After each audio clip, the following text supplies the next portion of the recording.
Halo guys, Assalamualaikum warahmatullahi wabarakatuh. Kembali lagi di channel saya, Diari PKH. Sahabat YouTube, bagaimana kabarnya hari ini? Semoga sahabat YouTube semua dalam keadaan sehat, tambah rezekinya, dan tentunya semakin sukses. Pada kesempatan kali ini saya akan menginformasikan kepada sahabat YouTube semua tentang kurang 7 hari lagi para penerima manfaat bantuan PKH dan BPNT mulai was-was ya sahabat YouTube. 5 informasi penting PKH dan BPNT hari ini tanggal 16 April tahun 2022. Kira-kira informasi selengkapnya seperti apa? Simak video ini hingga akhir, jangan di skip supaya tidak menimbulkan gagal paham dan tentunya salah paham. Bagi yang baru gabung dan baru kenal dengan channel Diari PKH, saya ucapkan selamat datang dan terima kasih banyak. Saya mohon bantuannya kepada sahabat YouTube semua untuk terus mendukung channel Diari PKH dengan cara like, share, komen, dan tentunya silakan di subscribe channelnya. Aktifkan notifikasi loncengnya supaya sahabat YouTube semua tidak ketinggalan di video-video terbaru dari channel Diari PKH ini. Dan silakan di-share ke grup-grup media sosial sahabat YouTube semua apabila video kali ini bermanfaat.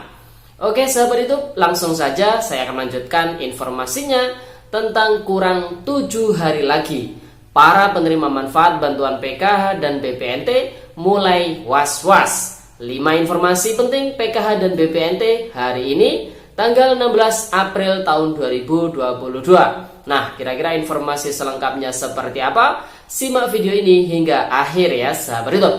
Nah, sahabat YouTube, kita ketahui bersama bahwasannya Kementerian Sosial Republik Indonesia menargetkan penyaluran bantuan PKH, BPNT dan juga BLT minyak goreng ini tuntas sebelum Hari Raya Idul Fitri ya sahabat YouTube. Artinya dari Sekjen Kemensos Bapak Hari Hikmat menargetkan tanggal 21 April tahun 2022 proses penyaluran bantuan BPNT, BLT minyak goreng dan juga PKH ini sudah selesai ya sahabat YouTube. Namun ya tidak bisa kita pungkiri proses penyaluran ini banyak sekali hambatannya ya sahabat YouTube. Oleh sebab itu kemungkinan besar apabila lepas ataupun tidak sesuai dengan target di tanggal 21 April tahun 2022 paling tidak molor hingga tanggal 28 April tahun 2022 proses penyaluran bantuan BPNT, BLT minyak goreng dan juga PKH bisa selesai ya sahabat YouTube. Mari kita doakan bersama-sama semoga proses penyaluran baik bantuan yang bersifat reguler yaitu PKH dan juga BPNT ataupun penyaluran bantuan yang bersifat bonus atau tambahan yaitu BLT minyak goreng ini bisa dicairkan secara lancar dan tidak ada halangan apapun ya sahabat YouTube sehingga bisa diterima oleh para keluarga penerima manfaat secara utuh dan juga tepat waktu ya sahabat YouTube. Karena mengingat ini adalah momen puasa, momen menjelang hari raya, tentu kebutuhan meningkat ya sahabat YouTube, apalagi saat ini harga-harga komoditas kebutuhan pokok ini harganya mahal ya sahabat YouTube, naik, dan ini wacananya untuk harga BBM Pertalite ini juga naik, kemudian tarif listrik ini juga naik ya sahabat YouTube, dan pemerintah ini mencoba untuk membantu masyarakat meringankan beban pengeluaran masyarakat dengan memberikan berbagai macam bantuan, kemudian mempercepat penyaluran bantuan, dan itu semua sudah ataupun sedang dilakukan ya sahabat YouTube. Jadi sahabat YouTube semua sabar saja ya sahabat YouTube. Dan apabila saat ini tanggal 16 tentu kurang dari 6 sampai 7 hari ya sahabat YouTube proses penyaluran bantuan PKH, BPNT, BLT minyak goreng ini ditargetkan selesai ya sahabat YouTube. Tentu para KPM, PKH dan BPNT yang saat ini masih belum cair bantuannya atau masih belum menerima bantuan, maka ini was-was khawatir apakah nanti di tahap ini bantuannya cair atau tidak ya sahabat YouTube. Kita doakan bersama semoga para KPM yang masih belum cair ya semoga segera cair ya sahabat YouTube. Oke sahabat YouTube, berikutnya adalah terkait dengan 5 informasi penting PKH dan BPNT hari ini tanggal 16 April tahun 2022 ya sahabat YouTube. Nah di sini saya sudah mencatat beberapa poin yang akan saya sampaikan pada video kali ini. Informasi penting yang pertama terkait dengan bantuan BPNT dan juga BLT minyak goreng. Ya sahabat YouTube, BPNT tunai yang disalurkan oleh pihak PT Pos Indonesia ya sahabat YouTube ini tidak kunjung cair ya, tidak kunjung cair, padahal tetangganya ini semuanya sudah cair. Kemudian di desanya untuk penjadwalan juga sudah dicairkan, namun yang bersangkutan ini juga masih belum cair, padahal di tahap 1 kemarin ya, triwulan yang pertama Januari, Februari, Maret itu cair. Kok sekarang tidak cair? Nah sahabat YouTube, yang perlu dipahami bersama saat ini proses penyaluran bantuan BPNT dan juga BLT minyak goreng ini masih terus dilakukan hingga hari terakhir proses penyalurannya ya sahabat YouTube, yaitu ditargetkan di tanggal 21 April atau molor-molornya ya hingga tanggal 28 April tahun 2022 mendatang ya sahabat YouTube. Jadi sahabat YouTube semua harap bersabar, kemungkinan ada susulan ya sahabat YouTube, karena mengingat di penyaluran bantuan BPNT triwulan yang pertama ya sahabat YouTube di alokasi Januari, Februari, Maret itu juga ada susulan atau tahap keduanya ya sahabat YouTube, atau gelombang keduanya. Kemungkinan besar untuk yang triwulan kedua ini juga sama ya sahabat YouTube, jadi sabar ditunggu saja. Selain itu sahabat YouTube semua juga harap waspada apabila nantinya bantuan BPNT sahabat YouTube semua ini tidak cair ya. Ini harus legowo tentunya, karena di tahap 1 tahun 2022 kemarin atau triwulan yang pertama, setelah proses penyaluran bantuan BPNT tunai, ada petugas yang melakukan namanya geotagging dan juga foto rumah KPM ya sahabat YouTube. Nah, salah satu tujuan geotagging dan foto rumah KPM tersebut supaya proses penyaluran bantuan BPNT tunai tersebut memang benar-benar tepat sasaran ya sahabat YouTube.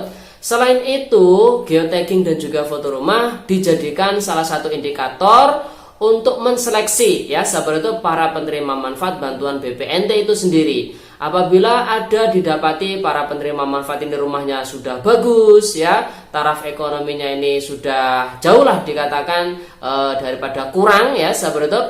Jadi para penerima manfaat tersebut ya harus dikeluarkan dari penerima manfaat bantuan BPNT ya sahabat YouTube. Jadi bisa dipahami ya sahabat YouTube. Jadi sahabat YouTube semua, setelah dilakukan proses geotagging, tentu Kementerian Sosial Republik Indonesia melakukan evaluasi terhadap para penerima manfaat bantuan BPNT. Bagi yang sudah mampu, sudah sejahtera, ya tentu tidak bisa mendapatkan bantuan BPNT lagi, dan digantikan para penerima manfaat bantuan BPNT yang baru. Buktinya di triwulan yang kedua ini ya sahabat YouTube, banyak KPM baru yang berasal dari KPM BLT dana desa ya sahabat YouTube, ataupun juga banyak yang berasal dari KPM bantuan BST ya sahabat YouTube, saat ini menjadi penerima manfaat bantuan BPNT. Nah sahabat YouTube, berapa jumlahnya, berapa angka penambahannya sampai saat ini kita masih belum mengetahui. Yang jelas ada KPM baru ya sahabat YouTube untuk penerima manfaat bantuan BPNT ini. Jadi kalau ada penerima manfaat bantuan BPNT sedangkan kuotanya ini tetap, yaitu 18,8 juta KPM penerima manfaat bantuan BPNT, maka ada KPM BPNT lama yang memang sudah keluar atau sudah dikeluarkan dari penerima manfaat bantuan BPNT ya sahabat YouTube. Oleh sebab itu sahabat YouTube semua, saya ajak mari kita sadari bersama, ini adalah bantuan. Sahabat YouTube semua harus legowo, apapun keputusan dari pemerintah pusat tentunya itu sesuatu hal yang terbaik buat kita semua ya sahabat YouTube. Amin. Oke sahabat YouTube, itu informasi yang pertama terkait dengan BPNT. Kemudian informasi yang kedua ya sahabat YouTube terkait dengan para KPM PKH yang di tahap 1 kemarin cair, di tahap 2 ini tidak cair. Sahabat itu perlu dipahami bersama, sama dengan bantuan BPNT tadi, saat ini masih proses penyaluran ya PKH tahap 2 tahun 2022 itu terus berlangsung ya sahabat YouTube, hingga tanggal terakhir ya prediksi tanggal 21, molor-molornya hingga tanggal 28 April tahun 2022 ya sahabat YouTube. Dan juga saat ini proses penyaluran bantuan PKH tahap 2 masih sampai termin kedua, dan itu pun jumlah KPM yang disalurkan masih belum genap 10 juta KPM ya sahabat YouTube. Jadi sahabat YouTube semua yang di tahap 1 cair, di tahap 2 ini belum cair, sabar menunggu termin berikutnya ya sahabat YouTube. Kemudian informasi penting yang ketiga ini terkait dengan yang di tahap 1 tidak cair. Apakah di tahap 2 ini bisa cair? Nah sahabat YouTube, Jadi yang tahap 1 ini tidak cair, kemungkinan besar di tahap 2 juga tidak cair. Kenapa? Karena yang di tahap 1 tidak cair ini ada beberapa proses penyeleksian ya sahabat YouTube. Selain dipadu-padankan dengan Dukcapil dan juga Dapodik ya sahabat YouTube, si KPM ini juga dipadu-padankan datanya dengan hasil proses geotagging dan foto rumah aplikasi Sagis yang dilakukan oleh pejuang muda dan juga pendamping sosial PKH ya sahabat YouTube, dan juga hasil geotagging dan foto rumah aplikasi GIS ya sahabat YouTube. Nah tentunya geotagging dan foto rumah ini sesuai yang saya sampaikan tadi menjadi salah satu cara dari Kementerian Sosial Republik Indonesia untuk menyeleksi para penerima manfaat, untuk mengevaluasi para penerima manfaat bantuan sosial baik itu PKH ataupun BPNT ya sahabat YouTube. Selain dipadu-padankan dengan data tersebut, juga dipadu-padankan dengan data ASN, TNI, Polri ya sahabat YouTube. Selain itu juga dipadu-padankan dengan hasil usul sanggah yang dilakukan oleh masyarakat ya sahabat YouTube.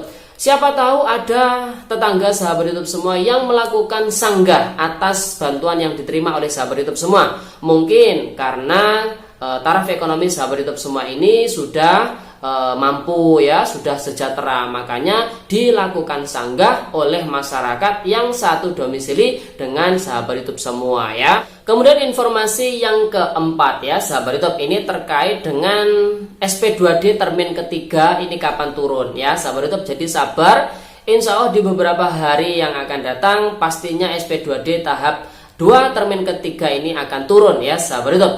Mengingat saat ini masih belum genap 10 juta KPM yang disalurkan. Dan tentunya ketika data bayar termin ketiga sudah turun, kewajiban para pendamping sosial program Keluarga Harapan adalah menginformasikan kepada para KPM yang nama-namanya ada di data bayar termin ketiga tersebut ya sahabat YouTube. Tujuannya ya supaya segera diambil bantuannya ya sahabat YouTube. Jadi apabila sahabat YouTube semua nanti nih, apabila data bayar termin ketiga sudah turun, kok masih belum ada informasi dari pendamping, maka bisa disimpulkan nama sahabat YouTube semua masih belum masuk ke dalam data bayar termin ketiga. Solusinya bagaimana? Menunggu lagi di termin berikutnya ya sahabat YouTube. Kemudian informasi yang terakhir ya sahabat YouTube, ini terkait dengan bantuan PKH juga. Ini informasi terbaru bahwasanya apabila ada satu komponen ini berpotensi merangkap lebih dari satu komponen, misalkan nih si anak ini dia siswa SMP, tapi dia ini mengalami berkebutuhan khusus atau disabilitas ya sahabat YouTube, maka dia berpotensi menjadi komponen disabilitas. Berarti dia ini komponennya ada dua, pendidikan SMP, kemudian kesejahteraan sosial yaitu disabilitas berat ya sahabat YouTube. Nah kalau ada kasus seperti ini, maka oleh Kementerian Sosial Republik Indonesia yang dihitung komponen PKH-nya yaitu yang memiliki nilai bantuan paling besar, yaitu disabilitas berat ya sahabat YouTube, bukan komponen sekolahnya ya. Jadi bisa dipahami ya sahabat YouTube. Itu juga berlaku untuk komponen yang lain. Misalkan ada anak SMA, dia juga berkebutuhan khusus, maka yang dihitung ya berkebutuhan khususnya. Karena kalau SMA itu hanya Rp500.000, kalau kebutuhan khusus adalah Rp600.000 ya sahabat YouTube. Nah, kalau misalkan ada nih lansia sekaligus disabilitas berat, maka ya salah satunya karena nominal bantuannya adalah sama, yaitu sama-sama Rp600.000 ya sahabat YouTube. Oke sahabat YouTube, jadi itu informasinya. Semoga video ini bermanfaat dan membantu bagi sahabat YouTube semua yang hingga saat ini bantuannya masih belum cair juga ya sahabat YouTube. Dan sampai jumpa di video terbaru di channel Diari PKH yang akan datang. Sekian, terima kasih. Salam PKH. Wassalamualaikum warahmatullahi wabarakatuh.